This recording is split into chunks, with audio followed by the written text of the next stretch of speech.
Hello, friends from the comic book and manga world. My name is G, And I'm Hector. and we're here to talk about the January 22nd, 2024 FOC. I had to remember that. And Hector and I, we work for Penguin Random House, so the titles that you'll see today are those that we can sell into the market around the world. And uh, aside from this YouTube channel, we're also on Facebook, Instagram, and on Twitter X at PRH International Comics, where you'll see our posts, our announcements, and updates on there. So definitely go check us out on those platforms. I'll provide direct links in the description below as well. And I think I covered everything, so we'll go ahead and get I think started with our so. picks. Yeah. Yeah. And actually, we'll start off with my first pick, which is manga title. And this one is Smoking Behind the Supermarket with You. This is volume 1 by Janushi, and this is from Square Enix. This one has been getting a lot of buzz even before this comes out in physical, especially coming out of Japan. So this is something you don't want to miss out on. And this is about an overworked salaryman, and because he's a salaryman in Japan, he gets a lot of stress with the corporate world. And so his big unwinding solace is just to go to the local convenience store because there is a very pretty cashier named Yamada who makes him smile and happy and gives him a break. So one day he goes to the convenience store, but he cannot find Yamada anywhere, which disappoints him because he had a really hard day that day. And so decides to pick up a smoke, goes out and encounters this really interesting woman who you'll see on the front cover here, who invites him to smoke with her. And he like they become like smoking buddies in a way, and her name is Tayama as well. Or wait, did I get that right? Yeah, Tamaya and Tayama, I should say. And Sasaki is the office worker, and he doesn't realize he knows her from somewhere.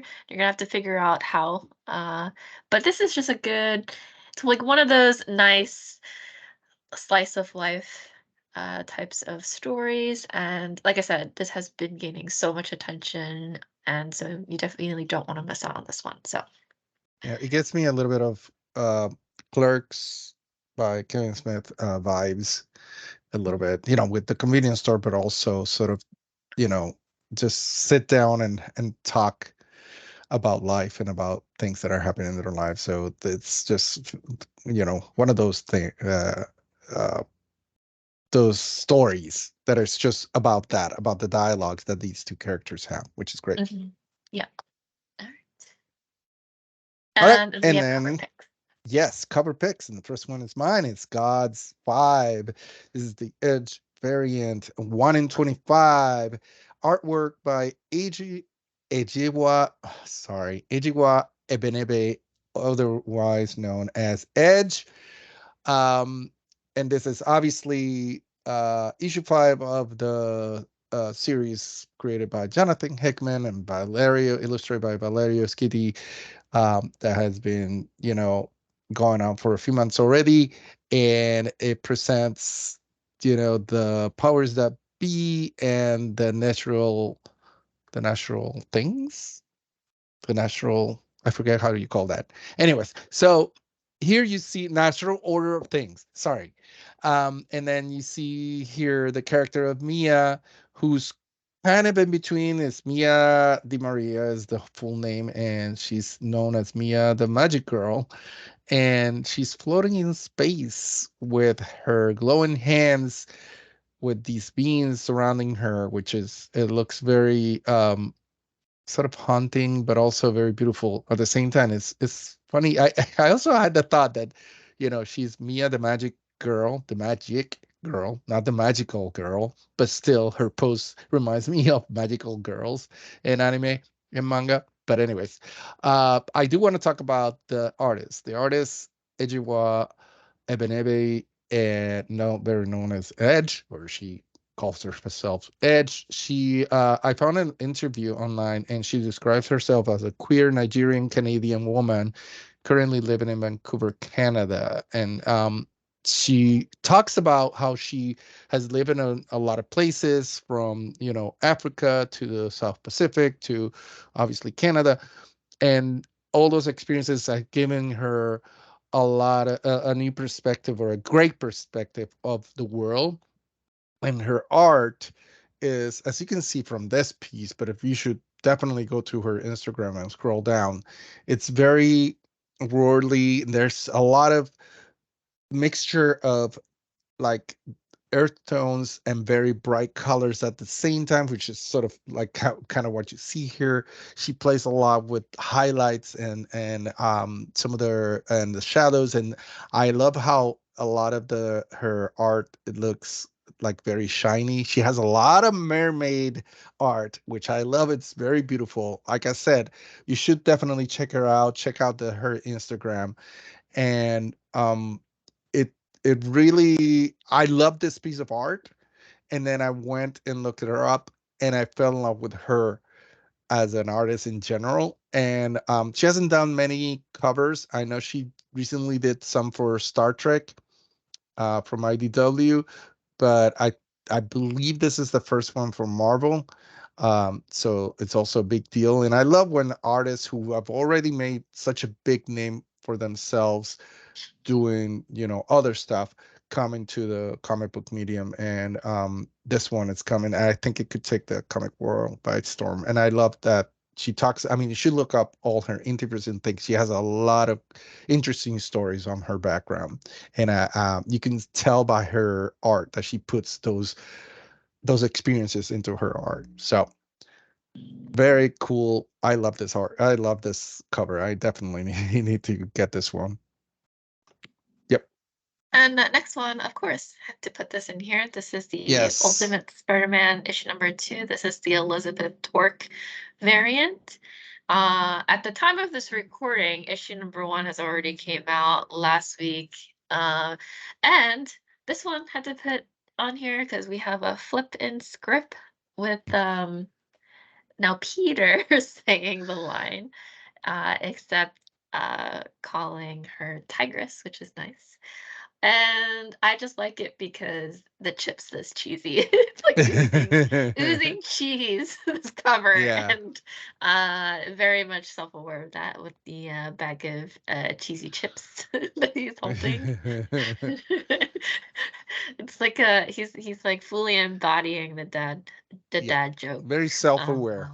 Very self-aware. Yeah. Yeah. So really like this cover. So had to put this in here. Yes. And next, also another very cool cover, Spider-Boy number 4, Martin Cuccolo Stormbreaker variant, and no Spider-Boy on the cover, but we got Spider-Man, dressed up as a heavy metal headbanger with the big hair and the leather jacket and pants and gloves, and with the pose, with the fingers and skulls and guitars. And I love the combination of chains and barbed wire and also webs in the background. And you have the lights from obviously a rock stage also glaring at top. This is so awesome. I love this. I'm such a big heavy metal fan that I automatically was drawn to this cover. Martin Cocolo, who's, yes, as you can see, part of this class of Stormbreakers, has been doing amazing work. And he just definitely hit this one completely out of the park. Um, Also, I mean, if you don't know, Martin Cocolo is from Uruguay, and like I said, he's been working for a long time also for Marvel, but then he was calling to be part of the Stormbreakers program. And Stormbreakers has just turned 20, which I didn't realize it was that long. 20 years of Stormbreakers, and keeps going strong. I love how they're highlighting these artists and creators that I usually you wouldn't maybe you would not notice as much. I love what they do with the program, and I hope they keep doing it for 20 more years or so, or even more. So love this one, definitely. Mhm. And then Yes. changing gears here Completely. from the Yeah. heavy metal is cute cuteness. My Probably Little the Pony. opposite of heavy metal. Yeah, My Little Pony can Bucky can Bucky Uh, roller derby. This is issue number 2, variant B. This is by Forstner, and this one, yeah, it's just My Little Pony as snails. I really enjoyed it. yeah. I like how they're all stacked up on each other on a skateboard. This is Yeah. great. If you didn't know about Forstner, because I was looking at their Twitter page and all I saw was their entire banner, and like every so often they'll do feet. This has nothing to do with comics. I just like Yeah. really enjoy the fact that she really likes K-pop because she particularly loves the group called Shiny, who's the second, I think they're considered second gen K-pop group. So I just really appreciate that we not only have a comic book artist who is doing comics for or covers for IDW, but also who is like a major fangirl. And if you didn't know, they are also a co-creator of Stray Dogs, too. So Yeah.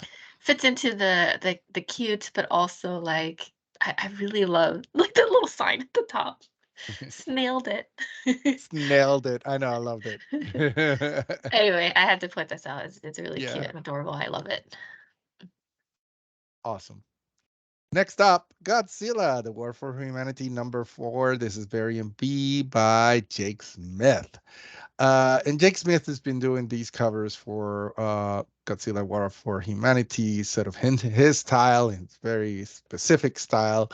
And this one, oh my God, you got Godzilla breathing, fire up into the sky. You see in the background Suspora, which is the villain of this series, which is that plant-looking creature, almost looks like Aubrey from Little Shop of Horrors. And then you have all the other characters, but of course you also have Minilla, the baby or child Godzilla in front, looking very scared and kind of scary at the same time. Up front, uh, for fans of Godzilla, I mean, we all know who Minilla or child Godzilla or however you want to call it, or baby Godzilla is. And even though he was kind of, I mean, I don't think the movies where he was in have aged that great. It's still so amazing and so cool. And I again, like I said, for fans of Godzilla, this is such a treat. This whole series, but also this cover. I mean, come on. Um, Also, Jake Smith. I knew the art from somewhere, and I couldn't place it, so I was looking. And Jake Smith did this series called Blood Force Trauma back in 2020, and we have it available from Dark Horse in trade that just came out September of 2023, and it is this sort of battle royale kind of competition in the future, and you have like kung fu fighters, and you have like mutant sharks, and you have like all these weird characters, and it's very sci-fi 70s looking, and it's this style of illustration too. And Jake Smith also co-wrote that on top of illustrating, so highly recommend picking that up too. But this is amazing. This is like, I need to get a poster of this and put it right here for everybody to see. So I'm extremely excited about all my covers today. I don't know. All right, and then we have a piece of news at the end Yep. here. This is Dark Horse's announcement to William of Newbury. I love these anthropomorphic, especially like fantasy-esque stories, and we have one Yeah. here. And this is like a supernatural Hellboy meets Red Wall, but with this cute Like again, anthropomorphic character. This is loosely based on the real events of, and I'm talking about loosely based. Of We're course. talking about supernatural. Loosely based on the real events of the 12th century England, known as anarchy, which is when the time when the country was rifled with plague, civil war, and demons in this case. So William of Newbury is this neurotic monk who fights the dead to restore peace, but his brother is intent. His brother and the church is intent on stopping him, fearing for his soul. So Newbury is like a dark yet quaint, deadly but very cute protagonist. So you'll have to follow him as he like negotiates against with thieves, evades his brother, and battles the undead and evil spirits. This is really cool. The cover is great. Actually, the interior art as well as this cover is done by the creator Michael Avon Oming. And so, yes, if you And enjoy it's the art, coming you're in gonna see May. it in It's coming in May. coming in May. There we go. Yes. Yes. All right, so that's it for our news for this week. And as always, we enjoy doing these on a week-to-week basis. So definitely comment down below. Let us know what you're picking up for this FOC. Or if you just like have any suggestions for things to read, like definitely make use of the comments section below. And yeah, check us out next week when we do this again. And that's it for today, everyone. Bye. Bye.